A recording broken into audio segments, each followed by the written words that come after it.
Bueno, María Laura, muchísimas gracias por venir. Sé que esta noche estás con la presentación del libro y esta es otra presentación, de otra manera, es una forma de divulgarlo y darlo a conocer. Bueno, llegar a la publicación de un libro y tomar toda la historia de esta actividad implica un largo recorrido. ¿Cómo empieza esa relación con la educación física? Bueno, yo soy profesora de educación física y soy una profesora de jardín de infantes. Bueno, en aquellos principios me dedico a los niños, esa es mi formación de base y bueno, con el correr del tiempo trabajo en formación profesional. La vida me trae a Tucumán en el año 90. ¿En dónde naces? Nazco en Buenos Aires. Estudio en Buenos Aires, toda mi carrera la hice en Buenos Aires. Cuando llego a Tucumán, ingreso a la universidad y bueno, me encuentro con un mundo, un lenguaje, unas formas diferentes. Y bueno, surge esta idea de saber cuál es la historia de la institución en donde yo me encuentro. Eso por un lado, en cuanto a los capítulos que escribo sobre Tucumán. Pero además la posibilidad de viajar por Latinoamérica y conocer muchos colegas latinoamericanos e investigadores también me genera la inquietud de buscar lazos de hermandad entre nuestras historias de formación y buscar los porqués de determinadas prácticas. Y bueno, así se va dando. Hablas de similitudes y diferencias.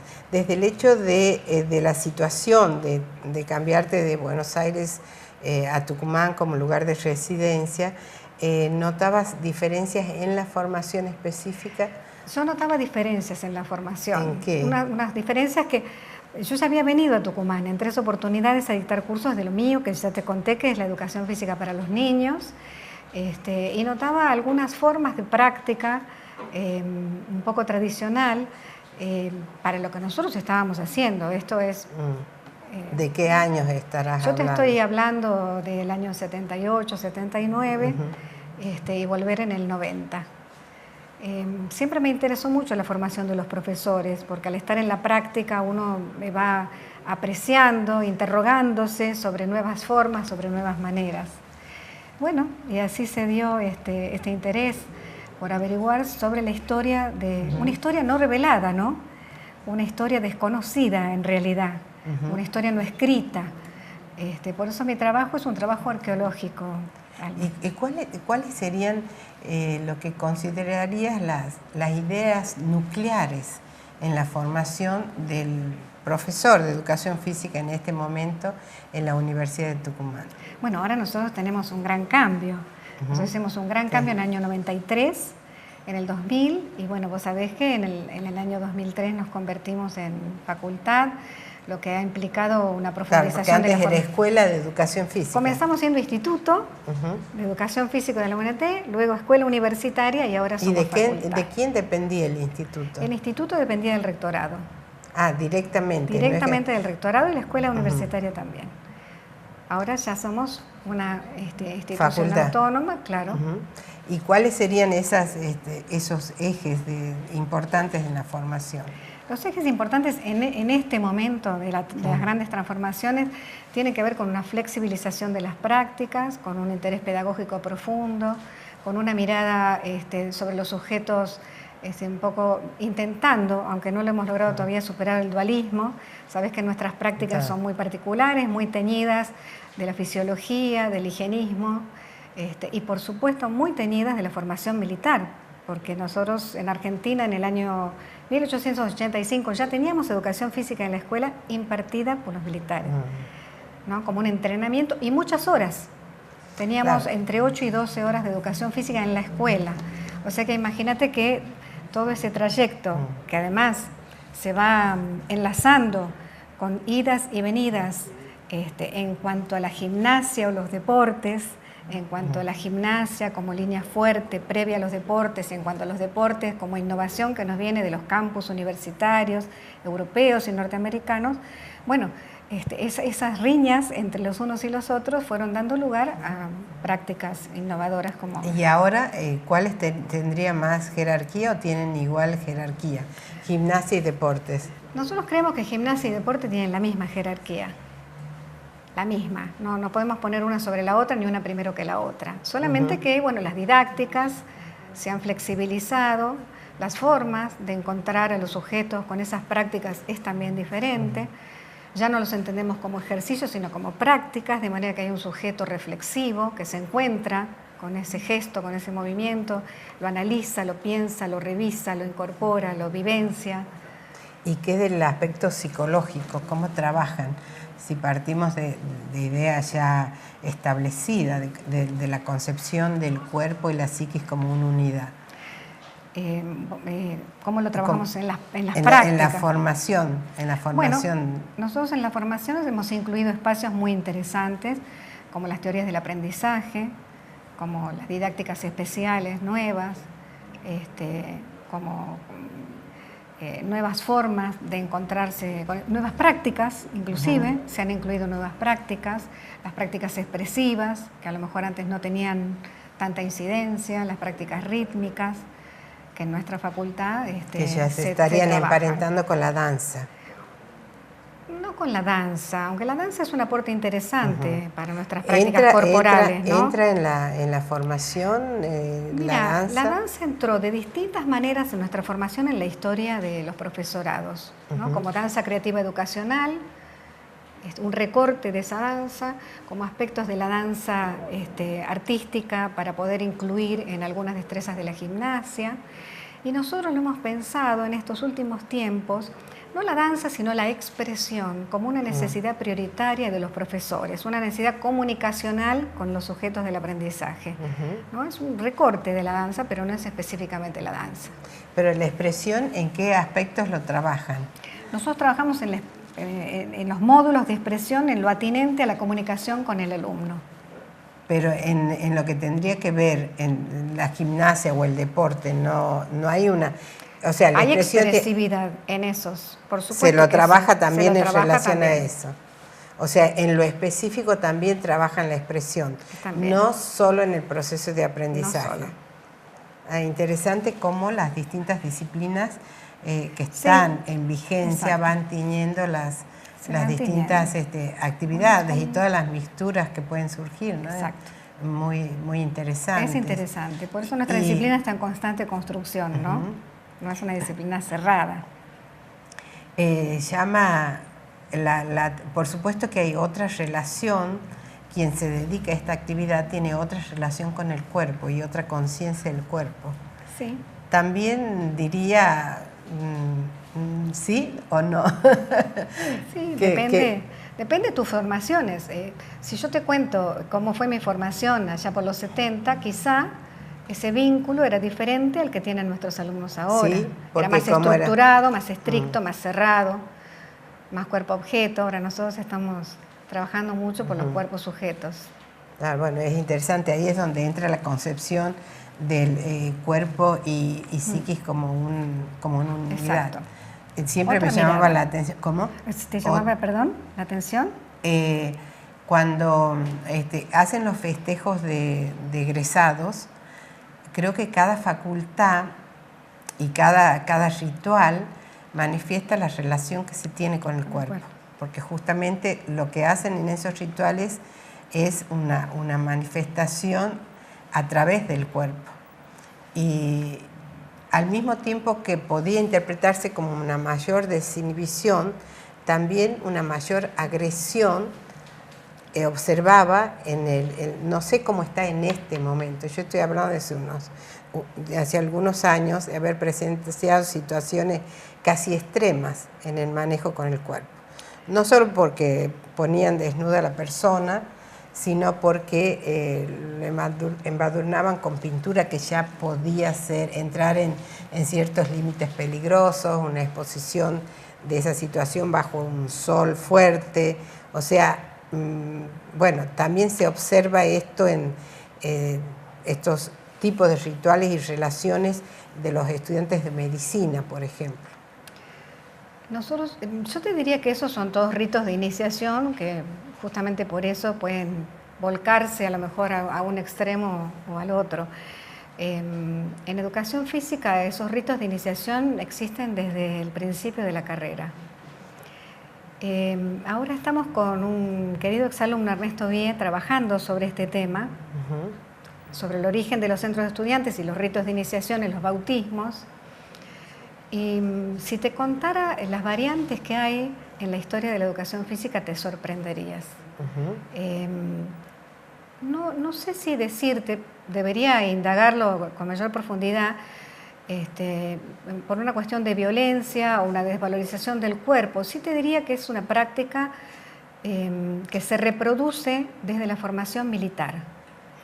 Se reproduce desde la práctica de la formación militar. Nosotros incluimos inclusive muchos vocablos que tienen que ver con el militarismo, porque nuestro origen tiene mucho que ver con eso. Está teñido de eso. Está muy teñido. Y muchas todavía de las prácticas de observar. Sí, porque además los jóvenes lo desconocen. De ahí mi interés de hacer luz sobre la historia. Porque, de tomar conciencia también, de analizarlo, tomar conciencia de lo que eso implica, ¿no? Y del, dicen, autoritarismo teñido de muchas otras cosas, seguramente. El concepto de machismo debe estar implícito. Bueno, ¿y qué pasa con las mujeres? Hay muchas cuestiones que están en juego en esta, ¿no? Porque la ideología siempre, la ideología está presente. Está muy presente. Y cuando en la historia está marcado por una ideología, hay que reflexionar mucho para transformar esas prácticas. Mira, nosotros y lo que señalas, señalas es ritos de iniciación, pero también están los de este que yo mencionaba, era de egreso. Bueno, o sea, que de todos modos sería como una iniciación de la actividad, pero ya implica todo un aprendizaje y un pasaje por la carrera, que tal vez eso esté todavía más marcado en esa situación de finalizar la carrera, no sé. No, habría que pensar también qué es en este momento, a qué se considera gracioso, atractivo, cuáles son las miradas displicentes sobre el cuerpo, lo que es placentero o no placentero. Y también la violencia que está implícita, ¿no? Porque muchos estudiantes están esperando esto y lo consideran placentero, aunque para vos y para mí sea displacentero. Pero nosotros en nuestra formación tenemos muy incluidos estos ritos, muy incluidos.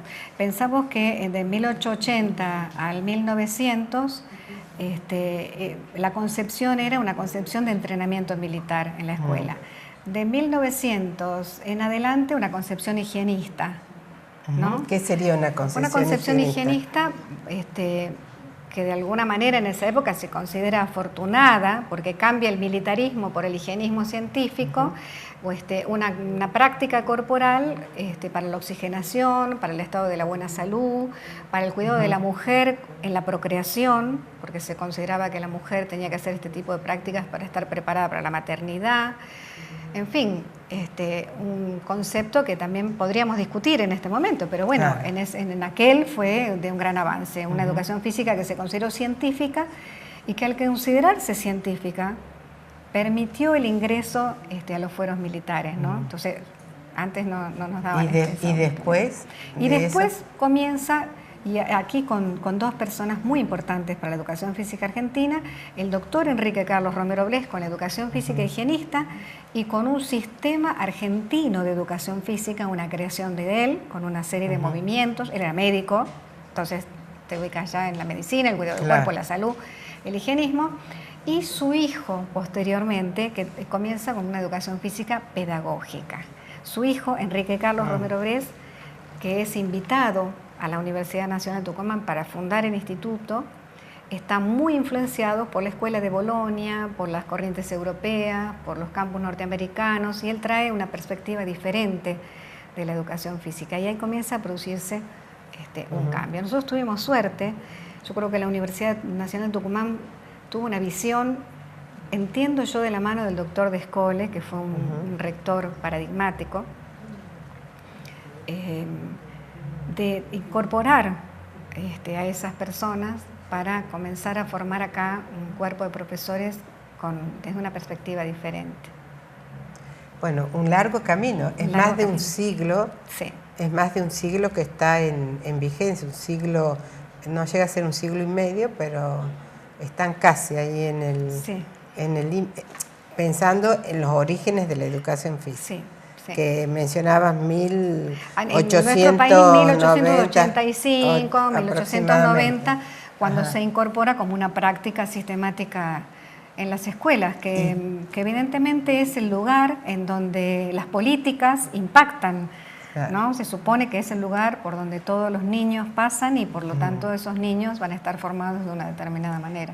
Y la confrontación, el conocimiento de lo que está pasando en otros países de Latinoamérica, como la que presentas en el libro. Mencionas Brasil, Chile, Venezuela, Paraguay, Cuba. ¿Qué te llamó la atención? Porque seguramente cada uno tiene sus características locales. Tiene sus características locales, pero curiosamente hay lazos que nos unen. Por empezar, la formación militar. Sin lugar a dudas, en Latinoamérica. O sea, esto es generalizado. Lo que pasa es que en cada país va impactando más o menos, se van produciendo discusiones más profundas o menos profundas, va apareciendo o desapareciendo alternadamente, pero inclusive sosteniéndose.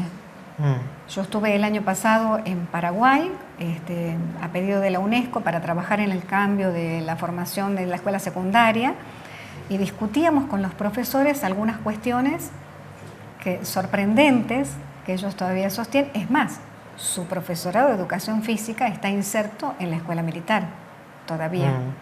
Y seguramente habrá muchas resistencias a los cambios. Sí, hay resistencias porque son matrices y son verdades que se van consolidando y que se consideran absolutas.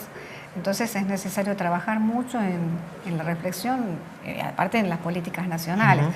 Cuba, que nosotros sabemos que es de avanzada en muchísimos aspectos, hace su gran transformación en oposición a las líneas norteamericanas. Pero ¿y no tiene también la marca militar en su historia? Sí, tiene la marca militar. Como formación, claro, en sí, educación física, militar, estamos hablando. Por supuesto. Algunos pueden desprenderse más rápidamente, más satisfactoriamente, y otros menos. México, por ejemplo, ha hecho una gran transformación. Ahora, esto cuando decías Cuba, lo considerabas de avanzada, Cuba, ¿en qué aspecto? Es un espacio de avanzada en todo lo que tiene que ver con el entrenamiento y con el deporte. Sin lugar a dudas, sí. Y en otros aspectos con los que podemos coincidir o no, pero ellos tienen un programa de educación física nacional que abarca desde los 45 días hasta la madurez. En sus plazas de deportes, en la incorporación de los niños en los maternales. ¿Tiene más fuerza el deporte o la gimnasia? Las dos están en esas casas. Sí, ellos son muy buenos en los deportes también. ¿Y te llamó la atención, decías, en otro México. País? México produjo un cambio increíble alrededor de los años 75, 80. Muy interesante, que siguen manteniendo, ideológicamente muy posicionado en esta perspectiva de los sujetos, como hablamos hace un rato. Y yo me atrevería a decirte que los argentinos han influenciado mucho en eso. Nosotros tenemos varios profesores muy importantes, entre ellos Alfredo Furlan, pedagogo muy reconocido, que es profesor de educación física, que emigró a México, y ellos generaron ahí, fueron puntal de una gran transformación. Tienen una perspectiva muy interesante. Brasil, Brasil, sabemos que el deporte para Brasil es muy importante. Ellos sostienen desde hace muchos años, 40, el Colegio Brasilero de Ciencias del Deporte, con un trabajo muy fuerte. Sus congresos son increíbles, de asistencia y publicación. Claro, tienen una población muy grande y también distintos niveles de formación, ¿no? Sí, eso también ayuda, ¿no? Eso también ayuda. En Latinoamérica la formación está centrada en lo que ellos llaman la licenciatura, que para nosotros es una carrera paralela a los profesorados, con una orientación e investigación, pero Latinoamérica tiene la licenciatura y mucha fuerza en los posgrados. ¿Latinoamérica dice o Brasil? No, Latinoamérica en general. Toda Latinoamérica. Toda Latinoamérica, porque en realidad los países se van ayudando entre sí. Y se van influenciando. Se van influenciando. Entonces, los estudiantes viajan mucho, se acostumbra a eso mucho. Viajar, instalarse en otro país que tenga más posibilidades, formarse y regresar. Esto es otra cosa que me llamó la atención también, cómo en las historias de Latinoamérica se convoca a profesores expertos de otros países para formar los primeros profesores. Y después estos profesores son los que viajan al exterior a especializarse y vuelven. Esto se viene haciendo durante todo el trayecto de la historia. Sí. Bueno, no es casual, tratándose del cuerpo y de cuerpos en movimiento, que también eso se transmita en la forma de trabajo, ¿no? Esta movilidad en todo sentido. O sea, porque hoy con la tecnología que hay se podría utilizar otros recursos. Otros recursos. Sí. Por ejemplo, me llamó la atención, no es extraño pensar que gente de distintos países que participan en el libro se encuentren, pero también puede suceder, y ya se dan muchos casos, que se trabaja a distancia, no, claro, sin la presencia de la persona. Nosotros nos hemos conocido tecnológicamente, salvo con Lino Castellani, con quien nos conocemos hace muchos años, y con el profesor Arnaldo Comensoro también. Con el resto fuimos estableciendo este lazo maravilloso a través de la tecnología, con una amistad hermosa, ¿no? Porque ahora ellos escriben queriendo armar proyectos a futuro, dice, armemos un proyecto juntos a futuro de intercambio entre nosotros, con los estudiantes. Bueno, estás llena de proyectos. Sí. Y otro libro en puerta. Es bueno que la universidad, esto está publicado por la editorial de la universidad, es bueno que todos estos registros queden de la vida de la universidad, pero también es la vida cultural nuestra, con todos los matices que tiene, porque como bien dices, hay mucho desconocido para los... Hay mucho que todavía no se ha revelado. Y nosotros este año cumplimos 60 años, porque el instituto se fundó en el 53, y 10 años de facultad. Así que para mí es muy importante hacer conocer a nuestros jóvenes, a quienes les dedico el libro, por supuesto, de dónde vienen, cuáles son nuestras historias, quiénes caminaron antes por estas rutas, qué pensaban. Porque la historia nos marca. Nos guste o no, nos marca. Así que, bueno, te agradezco muchísimo y mucho éxito hoy en la presentación. Bueno, muchísimas gracias.